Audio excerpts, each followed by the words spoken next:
Guys, magandang hapon sa ating lahat.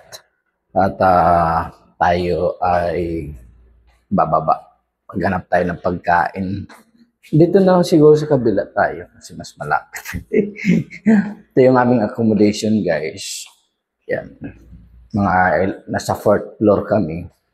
Tapos, iba't ibang lahi ang mga nandito. Nangungupahan din. Kami din sa kumpanya namin nangungupahan lang din kami. So tayo ay maghanap ng pagkain nga kasi hindi ako pananghalian. Kasi akala ko makapag-renew ako ng aking medical insurance. Hindi pala. Magpa-schedule pa lang. So, maghanap tayo ng pagkain. Siguro mag-chicken joy na lang tayo. Hapon pa naman eh. Hindi ko alam kung anong meron dito. Hindi ko alam kung meron. Medyo ano pa lang ngayon. At kumusta kayo? Maraming salamat pala sa nag-subscribe.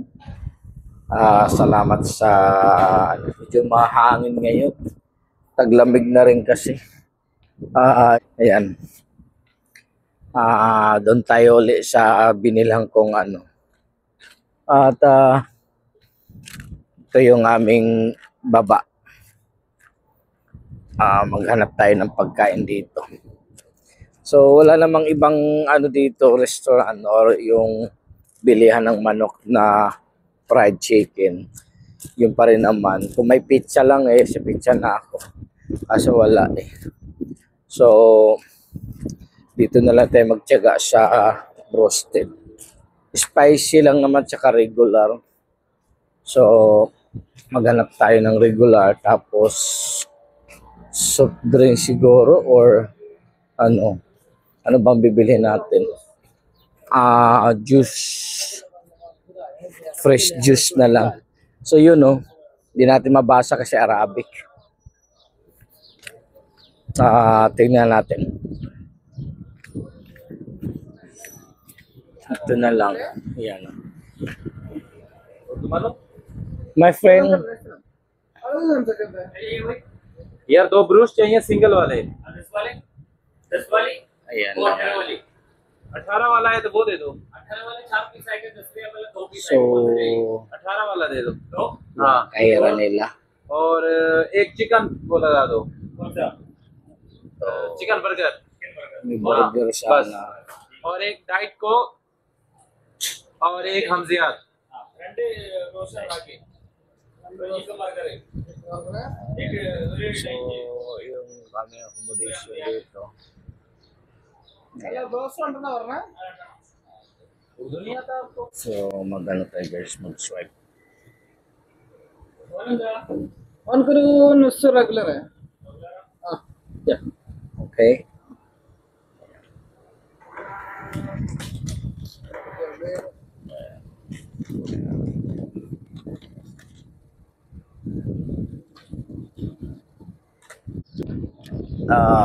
Yun. Ganito pag bandang alas 3 yung aming accommodation sa baba. At maghintay lang tayo ng ilang ano. Ayan. 18 na guys, i-multiply nyo sa 15. Pero halos 4 na pirasong chicken naman. Pirasong hiwa. Tapos french fries at saka tinapay. So, yun lang guys muna. Kumusta kayo? At kagigising ko lang kasi panggabi ako. At maraming salamat talaga sa subscribe. Ayan, sa mga hindi pa nakapag-subscribe, please subscribe my YouTube channel na Padajon Vlogs. At araw-araw guys, mag-comment lang kayo kung anong gagawin. At nandito nga ako sa Jeddah, Saudi Arabia. Napaka-limited lang ang videos kasi wala namang ibang makukuha nandito. Malayo rin ako sa city. Ayan, at tsaga-tsaga lang talaga dito.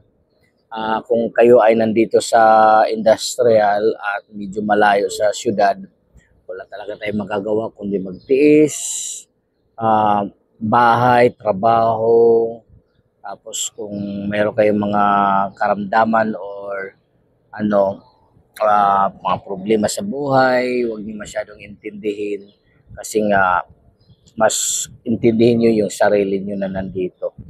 Hindi man kayo maintindihan ng mga pamilya niyo sa Pilipinas, mas intindihin niyo yung sarili niyo. Dahil at the end of the day, kayo lang din naman ang maghihirap kapag masyado niyong dinidibdib siniseryoso yung mga problema.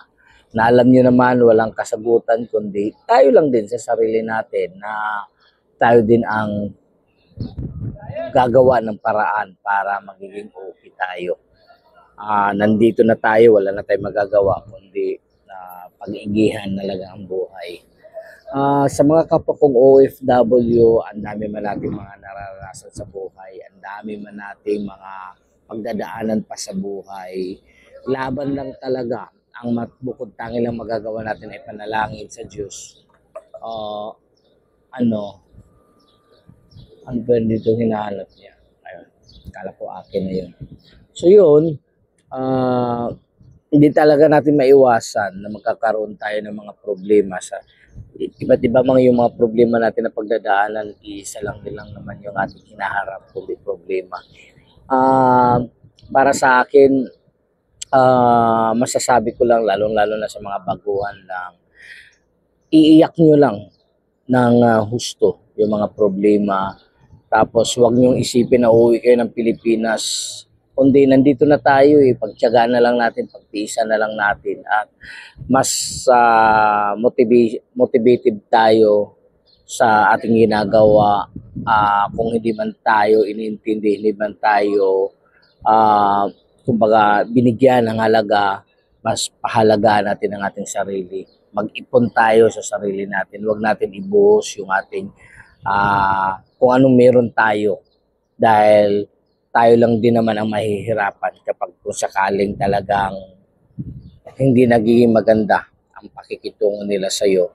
At least kahit pa paano meron tayong sarili nating naipon. Yun lang. Kasi darating ang panahon, ma-realize din yun na bakit tumagal ako dito sa Saudi Arabia tapos walang nangyayari sa buhay. Dahil nga masyado tayong in touch doon sa na ano tayong manipula sa mga anong dapat nating gawin. Lalong-lalo na sa pagpera ang pinag-uusapan.